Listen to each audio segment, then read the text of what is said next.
হাড়ি তো ভাই ভাঙ্গে গেছে, সব খবর ফাঁস হয়ে গেল। আসিফ মাহমুদের পিএস এপিএস মোয়াজ্জেম না কি যেন ছিল না, থাইল্যান্ডে যাওয়ার জন্য আবেদন করছে। প্রথমত হলো, থাইল্যান্ডে যাওয়ার জন্য আবেদন করতে হবে কেন? সে তো আর পিএস এপিএস নাই। বিষয় হলো, সে দুর্নীতির অভিযোগে অভিযুক্ত দুদকের দ্বারা, এবং দুদক তাকে দেশ থেকে নিষেধাজ্ঞা দিয়েছে, তার এনআইডি কার্ড ব্লক করে দিয়েছে।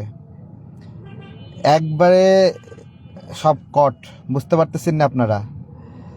এবং এইদিকে আসিফ মাহমুদও কিন্তু অন্যরকম একটা ধান্দায় ছিল, সেটা ফাঁস পেয়ে গেছে। ফাঁসটা হলো, আসিফ মাহমুদ শেষ পর্যন্ত বিএনপির নমিনেশন নিতে চেয়েছে, কিন্তু তার যে লুটপাট, এইটা দায় বিএনপি নিতে চায়নি। এমনকি সে জামাতের সঙ্গেও এই বিষয়ে সমঝোতা করার চেষ্টা করেছে যে সে একটা বড় দলের সাপোর্টে থাকবে, কিন্তু তার নির্বাচনের বিষয়ে জামাতও গ্যারান্টি দেয়নি। দেখেন, আসিফ মাহমুদ কিন্তু গণ অধিকারের মাধ্যমে ঢাকা 12 আসনে আমি নির্বাচন করতেছি না, এই 12 আসনেই সে নমিনেশন নেওয়ার জন্য আপ্রাণ চেষ্টা করছে। সেটা নিতে চেষ্টা করছে গণ অধিকারের মাধ্যমে। গণ অধিকারও তাকে এই বিষয়ে মনোনয়ন দিছে, কিন্তু বিএনপির কাছ থেকে আসিফ মাহমুদের বিষয়ে পজিটিভ সিগন্যাল পায়নি। ফলে এই হলো, বিএনপি আসিফ মাহমুদের দায় নিতে চায়নি। একটা প্রশ্ন করেন, আমাদের তো সংস্কারের বিষয়ে একটা দাবি যে নির্বাচন করার সময় আর সরকার থেকে যাওয়ার পরে তার সম্পদের পার্থক্য কতটুকু দুদক দিয়ে তদন্ত হবে। এটা আমরা সবাই চাই না? যে আমি কি হালে আছি, পরবর্তীতে কি হালে থাকব, সেইটা আমাদের সবার দাবি না? তাই যদি হয়, তাহলে আসিফ মাহমুদ অথবা নাহিদ অথবা মাহফুজ যখন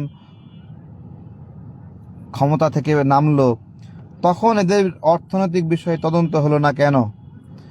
এর যে পিএস এর নামে 300 কোটি টাকা অপরাধের একটা বিষয় বের হলো, মাত্র কয়েক মাস চাকরি করছে, এর মধ্যে 300 কোটি টাকা।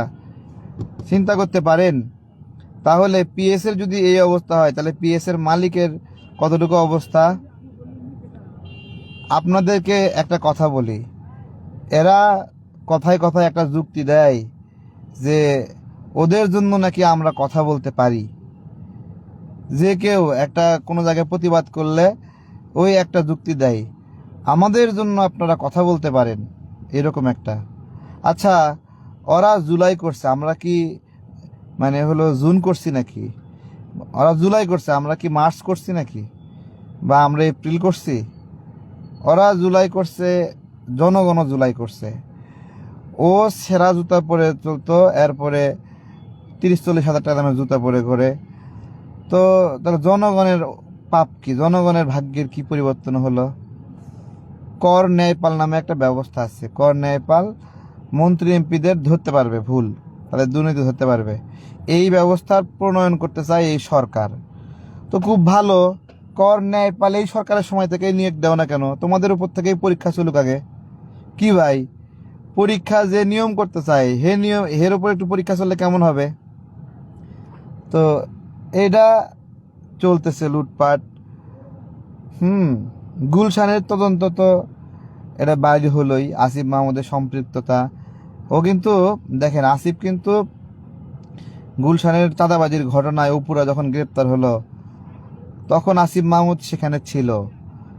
সেই বিষয়ে স্টেটমেন্ট আমরা পাইলাম, এবং বক্তব্যটা এরকম ছিল যে আসিফ মাহমুদ বাইক নিয়ে ওখানে ছিল। এখনো কিন্তু বের হয়নি যে আসিফ মাহমুদ যে ওখানে বাইক নিয়ে ছিল, সে একটা ব্যাখ্যা দিল হাঁসের মাংস খাইতে যায়, এই বক্তব্য দিয়ে দিল। বাংলাদেশের মানুষ দুর্নীতির বিরুদ্ধে তদন্ত বাদ দিয়ে হাঁসের মাংসের অনুসন্ধান শুরু করলো, তাই না? কিন্তু তার দুর্নীতির আর এই লুটপাটের আর বিষয়টা আর বের হইল না। গতকালকে মন খারাপ করছে অনেকে আমার উপরে, যে সমন্বয়করা খুলনায় 20 লাখ টাকা চাঁদাবাজি করতে গেছে। তো সারা দেশেই এই ক্যাটাগরির যারা লুটপাট করতে গেছে, চাঁদাবাজি করতে গেছে আওয়ামী ট্যাগ দিয়ে, আমি তাদেরকে স্রেফ ছোট লোক বলি। তারা একবারে ক্লাসলেস ছোট লোক, যারা এই চাঁদাবাজিটা করছে। গণ অভ্যুত্থানের জুলাইয়ের সম্মান নষ্ট করছে এরা, এই এই এই এই জুলাই খেকোরা। তো গতকালকে খুলনার ঘটনাটা যখন দেখতেছিলাম, আমার মনে হচ্ছিল শালা হাঁটু বরাবর দুটাই স্ট্যাম্প দিয়ে বাইরে দিতে পারলো না ফটফট করে, তাই না? এই চাঁদাবাজগুলো দিতে পারলো না, দিলে খুশি হইতেন না? কে কে খুশি হইতেন বলেন তো? এই চাঁদাবাজি করতে যারা গেছে দুটো বাড়ি লাগালে কে কে খুশি হইতেন? আওয়াজ দেন, আওয়াজ দেন, আওয়াজ দেন, কে কে খুশি হইতেন? খুলনা চাঁদাবাজি করার সাথে জড়িত কে কে খুশি হইতেন বলেন তো? অদ্ভুত। এই যে দেশ থেকে নিষেধাজ্ঞা দিছে আসিফ মাহমুদের পিএস এর উপরে, এখনো গ্রেপ্তার করছে। কিছু না কিছু না থাকলে নিষেধাজ্ঞা দিত? এরা না ক্ষমতায় আছে, তার মানে কি বড় কেলেঙ্কারি করছে যে দেশ থেকে নিষেধাজ্ঞা দিতে বাধ্য হয়েছে। আদালতে আদালতে গেছে ও যে থাইল্যান্ডে যাবে, ওর মেরুদণ্ডে স্পাইনাল কর্ডের সমস্যা, থাইল্যান্ডে যাবে, এই জন্য অনুমতি চাইছে আদালতে। আদালত না মঞ্জুর করছে, না মঞ্জুর করছে। তো হাসনাতরা গলা মোটা করে এসব কথা বলে, তো আমরা গলা মোটাটা দেখতে যাচ্ছি। মানুষের গাড়ি লুটপাট করে, মানুষের টাকা লুটপাট করে এখন নিপীড়িত মানুষগুলোকে নির্বাচন করতে দেবে না। এই তো দেখা যাক, দেখা যাক। আদান দিচ্ছে। সবাই ভালো থাকবেন, বিদায় নিচ্ছি। আসসালামু আলাইকুম।